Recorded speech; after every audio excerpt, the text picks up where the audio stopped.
Divine Judgment. But then again, up top, that's already a turret pushed by Team Philippines while that happened. And now Arcangel also farming so good. And onto the bottom lane, that's going to be an easy kill onto the Lilia, who was able to use the black shoes, but of course not enough escapes in there.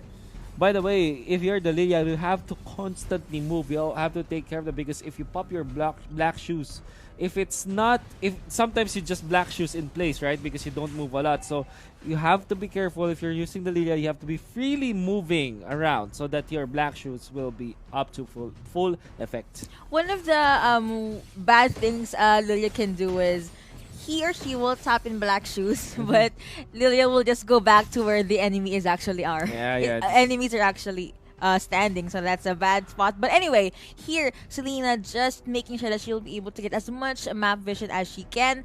Next objective will be up in 13 seconds, and like what you said, this marksman, this Granger is freely farming space created for Arcangel. I wonder right how here. much farm this Arcangel Granger has right now.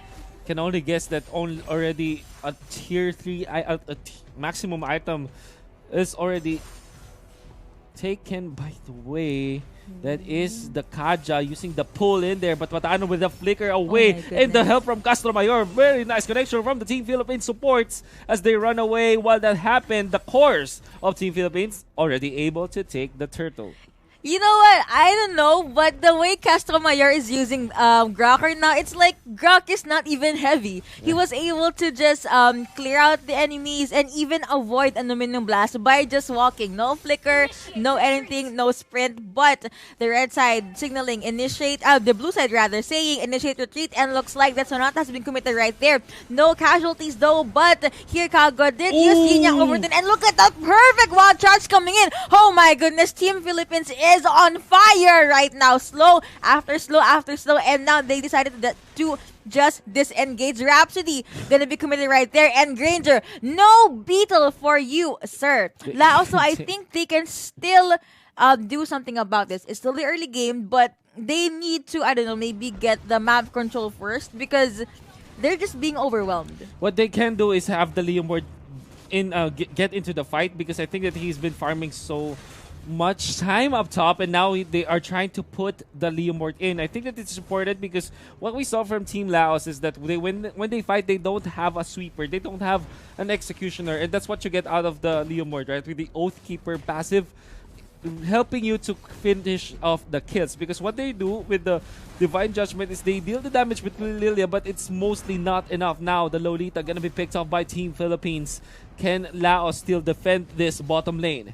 But on the bright side, the Lolita is using the pull yourself together emblem, so that is less respawn time needed for her Rhapsody, gonna be used to just clear out the waves there. And while there is a lot of ruckus coming in here at the bot lane and the top lane, though, Masha able to push out every single outer turret from the blue side. Oh man, look at just the poke damage from Team Philippines from their long range skills, and even then they get 2 kills, including the Lolita now in the middle of the Leomord. Oh, stepped in the wrong neighborhood and was able to take it to care of, but Guardian's Barrier was able to stop that Divine Judgment from... Oh my goodness, I can't even complete my sentence, but nice. That's Sonata coming in from Arcangel right here. And again, another Guardian's Barrier coming in from Castro Mayor right now. Enemy turret destroyed, and the red side able to put a hole onto the blue side right now. Wild Charge gonna cancel that Aluminum Blast, and the damage output from the red side is just too much right now. Blue side, what will they do to defend? How can they defend this? They don't have long range kills apart from this Lilia. They don't even have a marksman that can scale in the late game. Maybe they have the Harith for the physical damage and the magical damage component, even the true damage in there, but it's not gonna hit hard, or at least as hard as this Granger hits right now. 7 minutes and 50 seconds in. Already Team Philippines up with 27,000 gold and an inhibitor turret advantage over their opponents. It's not even the third Lord yet. And we are still seeing Team Philippines really This is destroying something I Laos' don't system. see every day. Granger is the one solo taking Yeah. the turtle. He's a strong, independent Granger. But for now, Bloodlust Axe already available for Arcangel. Oh my goodness. so fast, right? All right. Momentum being used by Leomon Rider to try and clear out their enemies. So far, Laos, they have a solid defense. They are not letting the red side do anything that they want. But oh my goodness, Lolita got caught out there. One wrong mistake, right? Credits to Manjin, by the way, will cost them their lives. And that Sonata being used by Arcangel right there and immediately just eliminated that unstoppable coming in from this Grok. This Grok is taking all the kills, man. This Grok from Castro Mayor, known as Lusty in the Philippine scene, is one of his signature skills. But even in the Kagura, the Great are dealing so much damage. The Kajak already down. It's the Aluminum Blast hitting onto many members of Team Philippines, but there is no follow-up because he is alone. He's going to be dove upon in this. Will Team Philippines go for the base? Yes, they will, and they will take the 2-0. Goodness me. That was a storm.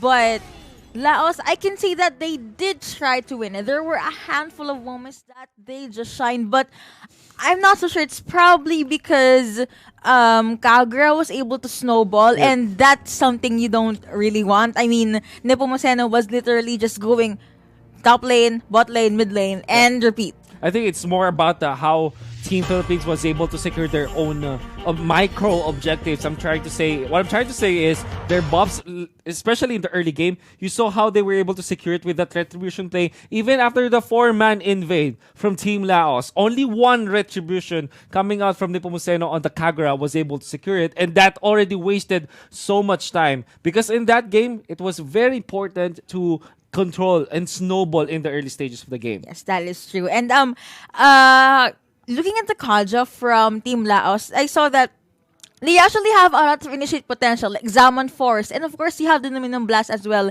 It just so happened that either it gets cancelled or they're just being ganked upon by the red side. Well, what we're going to see right now is the 2-0 for Team Philippines, but that is not going to be the end of it for all of the Mobile Legends action. For now, we're going to hop into a very quick break. When we do come back, I think we're going to be back for game number 2 of Myanmar versus Vietnam. So do not touch the browser, do not change your channel, because we will be back for you. Is when we win.